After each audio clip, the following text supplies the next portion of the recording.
Nessa reportagem você vai saber tudo sobre o processo de eugenia. O que é eugenia? Quem criou a eugenia? Como está nos nossos dias a questão da eugenia? Quais os planos futuros sobre a eugenia? E outras informações surpreendentes nesse vídeo que você assiste agora. Desde os tempos de Platão a 2.400 anos atrás, os planejadores do Estado têm declarado abertamente seu desejo de controlar cada detalhe da vida comum, desde o controle de natalidade ao extermínio massivo das pessoas indesejáveis. E esse sonho macabro se estende por milênios. Eugenia é o estudo dos agentes sob controle social que aumentam ou diminuem as qualidades raciais das gerações futuras, tanto fisicamente quanto mentalmente. Assina Sir Francis Galton. A explicação racial para a tirania sempre foi agradável para as elites, porque cria desculpas convenientes por tratar seus iguais como inferiores a animais. Robert Thomas Malthus ficou famoso por dizer que um colapso massivo de alimentos seria benéfico porque iria acabar com os pobres. Esse cenário fictício seria chamado mais tarde de catástrofe malthusiana. Malthus é importante porque suas ideias levaram ao surgimento de um novo campo científico que dominaria o curso da história humana pelos próximos 200 anos. Charles Darwin, um admirador do modelo da catástrofe malthusiana, desenvolveu a teoria da evolução, sendo seu carro-chefe a sobrevivência do mais apto. Com a ajuda de T.H. Hurley, conhecido como Bulldog de Darwin por seu forte suporte às teorias de Darwin, essas teorias foram empurradas para ampla aceitação por círculos científicos estratégicos. O primo de Darwin, Francis Galton, acreditado como o pai da eugenia, viu então uma oportunidade de promover a humanidade, pegando os ensinamentos da teoria da evolução das espécies e aplicando princípios sociais para desenvolver o darwinismo social. As famílias Darwin, Galton, Hurley e Wedgwood estavam tão obcecadas com suas novas teorias de desenhos sociais que eles se comprometeram entre si que as famílias apenas se casariam uma com a outra. Eles previram erroneamente que em apenas algumas gerações, eles produziriam super-homens. A pseudociência estava apenas codificando a prática da inter-relação já popular nas elites por milênios. A experiência das 4 famílias foi um desastre.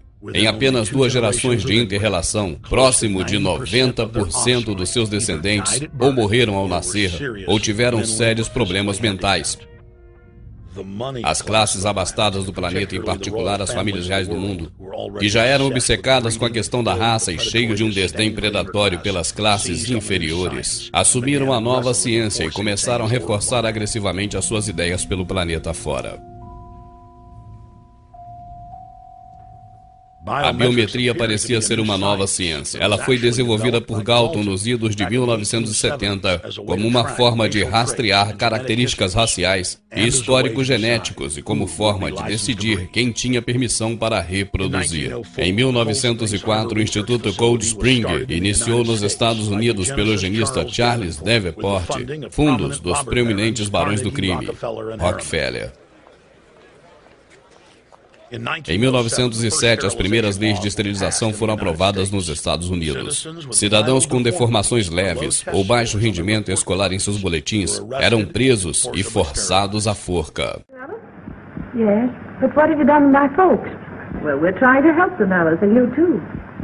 They were taken to the hospital this afternoon. Hospital? Wasn't none of them sick this morning? We thought it necessary to present your family's case to the State Medical Commission. After an examination, they decided there was but one important action to take. To have your entire family sterilized. Why, what's that? I don't know what you're talking about. Now, in this state, we have a law which provides for such people to have an operation so there won't be any more children. I see. Now, we've placed your brothers in institutions where they'll be properly cared for. You can go back to your job soon. I'll arrange to have it held open for you. But I'm keeping my job. I'm not going anywhere. Now, you're going to the hospital too, Alice. And you mean they're going to stop me from having children ever? Exactly. I'm all right, I tell you. I won't go to any hospital. We don't want any trouble with you, young woman. If you refuse to go, the officer here will take you by force. Em 1910, o Escritório de Registros Eugênicos dos Estados Unidos estava criado. Nessa época, a Inglaterra criou a primeira rede de agentes sociais, servindo expressamente como espiões e reforçando o culto eugênico de raças que estava assumindo o controle da sociedade ocidental muito rápido. Os agentes sociais decidiam quem poderia ter seus filhos retirados, quem seria esterilizado e, em alguns casos, quem seria silenciosamente assassinado.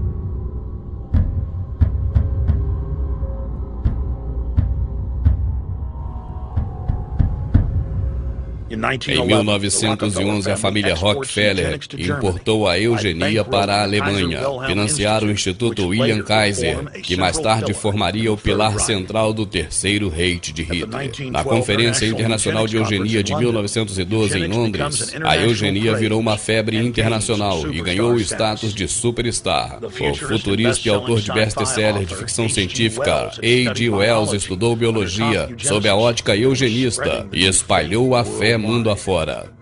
Em 1916, a morte de A.G. Wells, Margaret Sanger começou a promover a eugenia nos Estados Unidos. Em 1923, Sanger recebeu financiamento maciço da família Rockefeller. Sanger escreveu para o colega eugenista Clarence Gamble que líderes negros precisariam ser recrutados para agir com homens de frente nos programas de esterilização direcionados a comunidades negras. Em 1924, Hitler escreveu o Mein Kampf e creditou aos eugenistas dos Estados Unidos como a sua inspiração. Hitler também escreveu uma carta se dizendo fã para o eugenista americano e conservador Madison Grant, chamando seu livro sobre raças de sua Bíblia. Então Hitler desenvolveu o plano de morte em massa para os judeus, o que chamou de sub-raças. Incluiu também os deficientes. E em 1927, a eugenia atingiu seu auge. A tão chamada ciência foi empurrada agressivamente atrás de concorrência nas escolas, nas igrejas e em feiras estaduais. As igrejas competiam na concorrência com grandes quantias em dinheiro para ver qual implementaria melhor eugenia em seus sermões. Diziam para os americanos que Jesus era a favor da eugenia. Neste mesmo ano, nos Estados Unidos, mais de 25 estados aprovaram leis pró-esterilização e a Suprema Corte decidia a favor de políticas brutais de esterilização. Quando Hitler assumiu o poder em 1933, um de seus primeiros atos foi aprovar leis nacionais nos moldes da eugenia legalizada dos Estados Unidos. Um filme lançado em 1934, Crianças do Amanhã, trouxe a agenda da eugenia para os cinemas dos Estados Unidos. Yes, Your Honor, I do. There are several other children, aren't there? Yes. What is their condition? One is a cripple, two others might be classed as feeble-minded. Isn't the oldest son in jail? Well, yes, I believe so. And knowing all that, you still contend that this girl should be allowed to bring more people like that into the world? She's sound, Your Honor. She's not anything like the rest. Surely she should be given a chance to work out her own salvation. I can't agree with you, Doctor. Suppose she is normal. The chances are that her children will inherit the family taint. Isn't that possible? But, Your Honor, I'm sorry, Doctor. 3 generations of unfaithfulness are enough. Petition not allowed. Em 1936, a Alemanha tornou-se a líder mundial em eugenia por ter feito ações efetivas em esterilizar e fazer eutanásia em centenas de milhares de vítimas. Os 3 maiores eugenistas americanos, Davenport, Laughlin e Russell, foram despachados pela família Rockefeller para a Alemanha, onde eles ajudaram o nazismo para a sintonia fina do seu sistema de extermínio em massa. Com o forte apoio dos Estados Unidos e Inglaterra, a Alemanha foi ao limite e dezenas de milhões pagaram com as suas próprias vidas. No final da guerra, os Estados Unidos e Inglaterra protegeram os cientistas nazistas que haviam torturado milhares de pessoas até a morte abrindo processos em seus favores. As práticas eugênicas dos nazistas embaraçou as elites, mas eles não tinham intenção de parar os seus planos. Os aliados lutaram literalmente um com o outro sobre quem ficaria com os maiores eugenistas nazistas. Não interessa se os doutores da SS torturaram dezenas de milhares até a morte. O anjo da morte, Joseph Mengele, e seu chefe, Omar von Weischer, não foram processados, e von Weischer continuou seu trabalho na Alemanha depois que a guerra acabou. Eugenistas estavam furiosos que seu grande trabalho havia sido exposto. Eles resolveram então camuflar a sua agenda. A eugenia transformou-se em biologia social. A Liga da Natalidade Americana tornou-se planejamento familiar. Novos termos como transhumanismo, controle populacional, sustentabilidade social, conservação e ambientalismo repuseram higiene social e darwinismo social. Muitos eugenistas de períodos anteriores se ocuparam do que eles chamam de criptoeugenia. Colocaram propositalmente suas crenças eugênicas ao fundo. Eles tornaram-se altamente respeitados antropologistas, biólogos e geneticistas no mundo pós-guerra. Os aliados então traficaram milhares de cientistas nazistas para fora da Alemanha e os colocou em posição-chave da ciência, como autoridades desde armas biológicas a foguetes.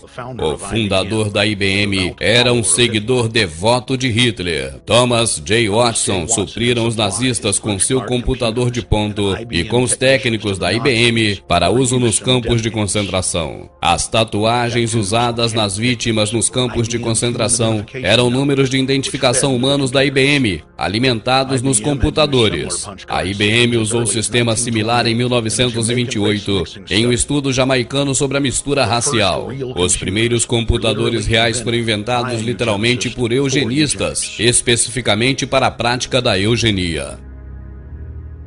As Nações Unidas e o eugenista convicto Julian Hulley dizia que desde que os líderes da eugenia tinham fundado os movimentos ambientalistas e conservadores, eles deveriam ser usados como veículos na formação de um governo mundial. Esse governo seria controlado por uma ditadura científica e seria guiada pelos princípios da eugenia. Huxley criou o Fundo Mundial da Vida Selvagem com o fundador dos Bilderberg, o ex-oficial da SS, Príncipe Bernhard e Príncipe Philip. No caso de eu reencarnar, eu gostaria de voltar como um vírus mortal, para contribuir com algo para resolver a superpopulação. Assina Príncipe Philip.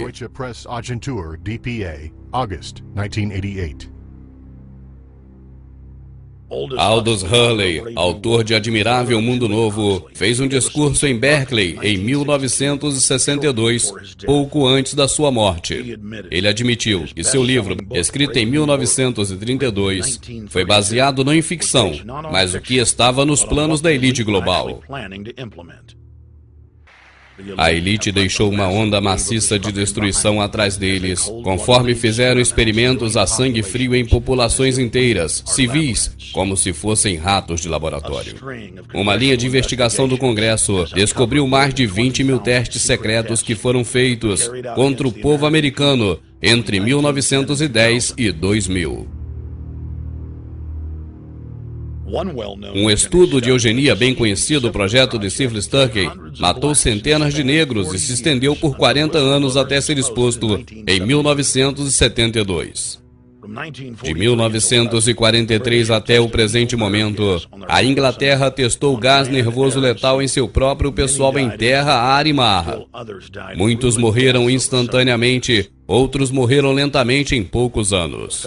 O governo federal autorizou experimentos radioativos secretos sobre 1000 pacientes, sem seus consentimentos. Centenas de hospitais nos Estados Unidos injetaram urânio e plutônio em homens, mulheres e crianças saudáveis, com doses que variavam do não terapêutico ao letal, matando muitas pessoas nesses testes.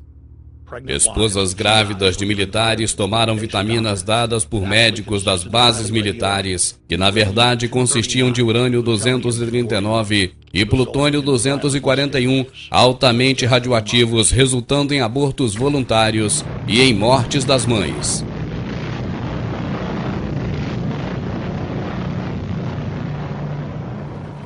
Soldados, marinheiros e mariners foram usados como os porcos de Guiné em mais de 100 testes de bombas atômicas e de